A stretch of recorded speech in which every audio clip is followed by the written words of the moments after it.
Assalamualaikum and hi. My name is Ajrina binti Muhammad Yusoff and my metric number is A170376. I will oversee the introduction for my group's topic, which is groundwater, the new solution for water crisis in Klang Valley. My role is as a Selangor resident. It is important to include this content as it is no shocking news that water cut is an occurrence that often happens in this state. As the representative of the residents, I will talk about how water cut affects our daily activities and even obstruct our health, especially during this COVID-19 pandemic. The water cut that is caused mainly by the water pollution in Sungai Selangor can go on for a few days, and people who don't save water are deeply impacted by this crisis. Next, when a water tanker arrives with water supply, we are supposed to make a beeline for clean water, but knowing that the supply is limited, not everyone will get it, thus resulting in some people to scuffle for it. With COVID-19 cases surging, it will be nearly impossible to practice physical distancing to queue up and stock up on water. It is quite outrageous and pitiful to those affected, especially the elderly and the disabled, as they have to carry loads and buckets of water up to their respective units. We need immediate solution for this crisis, as it almost become a new norm for us to live with dry taps, and with that, I recently found out about groundwater. I find that it is quite fascinating to develop a water system that can supply water to us when we don't have enough of them. I hope that the authority will consider this alternative to relieve us of this concurring water mishap. Thank you. Hi, my name is Puteri Zuelaika binti Megat Shamshul Kamal. My metric number is A169658. For this video, I'll be talking from a perspective of a hydrogeologist. The topic that we have today is very interesting, which is using groundwater as a new water source. I know people have been struggling for the past few months since there was so many water shortage, people in Selangor to be exact. So before we go straight into our topic for today, I would like to briefly explain about the origins of groundwater so that people won't misunderstood regarding this matter. Just like the name itself, groundwater is the water found underground in the cracks or spaces in soil, rock and sand, and it is also a part of the water cycle. But the question is, how does the water get there? Well, the answer is very simple actually. Basically, it came from the rain itself and the melted snow that soaked into the soil and stored in tiny spaces like I mentioned just now. I know that people have doubts on using this as a new water source since they might think it is dangerous to be consumed or to be used in daily life, and I must say there is some truth in that. Naturally, it is safe to be used in our daily life. However, the groundwater sources itself may be contaminated with chemicals as those used in fertilizers and pesticides, and drinking those contaminated groundwater can be terminally dangerous for everyone. Hence, as long as the sources are not polluted, it is safe to use. Furthermore, I'm pretty sure that the people assigned to locate the sources would know the best area to gain clean groundwater. Well, I hope that clears out any doubts or questions you had in mind regarding groundwater. That will be all from me, thank you. Assalamualaikum and hi. My name is Nurul Syahila binti Azmi, A167604. I'm an engineering geologist that will briefly explain the drilling processes of groundwater borehole in 4 steps. The first steps would be citing the location of the borehole. Hydrologist is needed here to determine where the water is, and they're gonna use variety of drilling methods to assess the geophysical properties of the underlying area. This is important to ensure that we're not drilling into some natural hazards or main infrastructures such as pipelines and phone lines.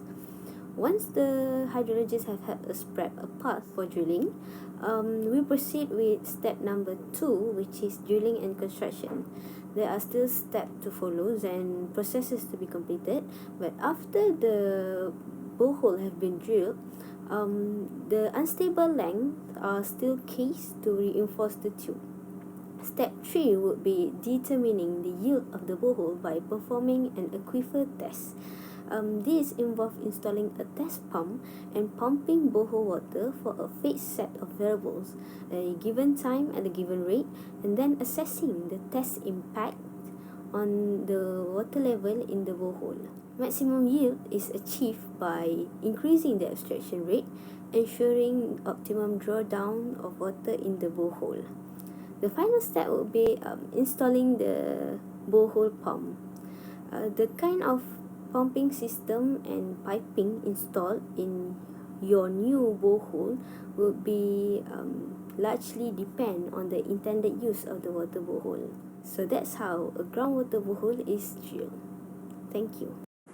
Hello, my name is Nurul Nabillah, binti Ahmad Zailudin with the metric number of A170597, and today I will be talking as an environmental geologist about the consequences from extracting groundwater and also the way to overcome it.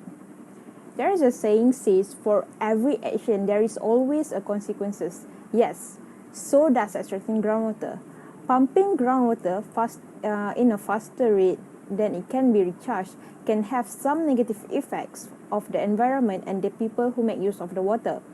The first consequences is land subsidence. Land subsidence occurs when large amounts of groundwater have been withdrawn from certain types of rock, such as fine-grained sediments. The rock will compact because the water is partly responsible for holding the ground up. When the water is withdrawn, the rocks falls in on itself, which causes the land subsidence. Other than that, reduction of water in streams and lakes can also happen as the lowering of groundwater level below the depth that streamside or wetland vegetation needs to survive. The overall effect is actually a loss of riparian vegetation and also a wildlife habitat. And the last one is deterioration of water quality from saltwater intrusion. Under natural condition, the boundary between the fresh water and the salt water tends to be relatively stable, but pumping it can cause salt water to migrate inland and outward, resulting in saltwater contamination of the water supply. So how do we overcome all of this? We actually can overcome this by conducting more comprehensive research about this issue. Laws that are in place for the pumping of groundwater should be more strict and follow specific regulation. There are actually many scientists, researchers, and also sustainable companies that remind us how important it is to know the amount of groundwater we actually have. I believe that many of the policies we have should be changed with the consideration of saving groundwater in mind instead of treating it like an endless resource. Thank you. Assalamualaikum warahmatullahi wabarakatuh. My name is Solehah binti Ramli and my metric number is A69523, and I am as the representative of Ministry of Land and Natural Resources. In order to supply adequate water demand for domestic use of Selangor citizens, groundwater was introduced as an alternative solution to face the issue. As groundwater exploration program are implemented, thus groundwater management issues need to address effectively with a sustainable solution.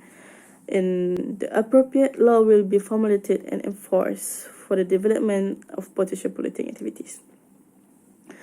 Population growth, industrialization, and the expansion of irrigated agriculture are striking rapidly growing demand and pressure on water resource, besides contributing to the rising of water pollution. In Klang Valley alone, approximately 80 tons of waste end up in river system every day. River water quality and pollution control need to be addressed urgently since almost of total water usage originate from there. In Malaysia, we have no specific guidelines or legislation on the use of groundwater. Both federal and state level are lack of a comprehensive water law. At present, water legislation is contained within the law that enforced by various water-related agencies, and many of them are outdated, redundant, and unclear. Therefore, new water policy must take into consideration of the use of groundwater and its integration into the water supply system. Sustainable groundwater management is important to ensure the extraction of groundwater has no ill effect to the environment and safe to use, as contamination level of the water kept at minimum. If not, unprotected groundwater would affect the potential use of the water. As conclusion, we are confident that the use of groundwater is reasonable and coincide with the national water requirement while reducing the impact of drought and polluted water source, either in the urban or rural area for domestic use, agriculture, and industrial needs. Thank you.